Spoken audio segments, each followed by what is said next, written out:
তারেক রহমানের পক্ষ থেকে বাংলাদেশ জাতীয়তাবাদী ছাত্রদল ফুলের শুভেচ্ছা পেয়েছে।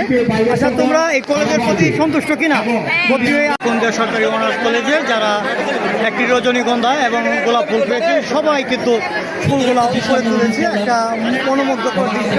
ইতিমধ্যে শিক্ষার্থীদের হাতে লাল গোলাপ ফুল দেখছি। আগে কলেজের পক্ষ থেকে রজনীগন্ধা স্টিক সবাই পেলেও এইবার তারেক রহমানের পক্ষ থেকে এবং জাতীয়তাবাদী পক্ষ থেকে এই লাল গোলাপগুলো শিক্ষার্থীদের মাঝে তুলে দেওয়া হচ্ছে।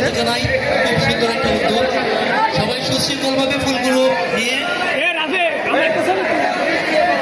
জনাব তারেক রহমানের পক্ষ থেকে বাংলাদেশ জাতীয়তাবাদী ছাত্রদল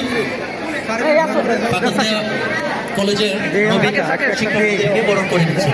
সবাই একটা করতালি, জাতীয়তাবাদী ছাত্র দলের জন্য একটা করতালি দাও।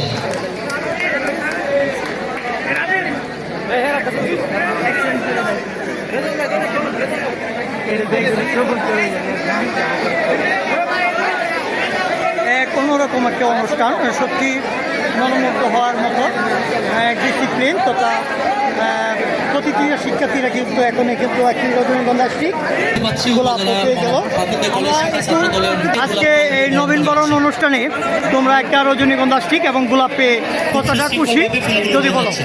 আমরা এই নবীনবরণ অনুষ্ঠানে একটা গোলাপ এবং এই একটা ফুল পেয়ে অনেক খুশি এবং অনেক আনন্দ উপভোগ করছি।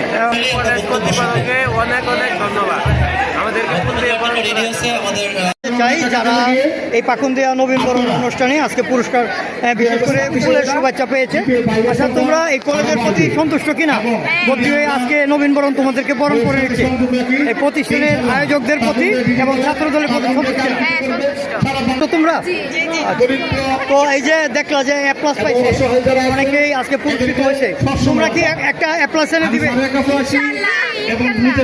পাকুন্দিয়া সরকারি অনার্স কলেজে যারা একটি রজনীগন্ধা এবং গোলাপ ফুল পেয়েছে, সবাই কিন্তু ফুলগুলা উপরে তুলেছে। একটা মনোমুগ্ধকর দৃশ্য। আসলে সত্যি মন ছুঁয়ে যাওয়ার যে আমরা যেন বাগানে অবস্থান করছি, এরকমই একটি দৃশ্য উপলব্ধি করছি। সকলেই খুব আজকে আনন্দিত, খুবই খুশি, অনুপ্রাণিত আমরা যেটা দেখতে পাচ্ছি এই কলেজের।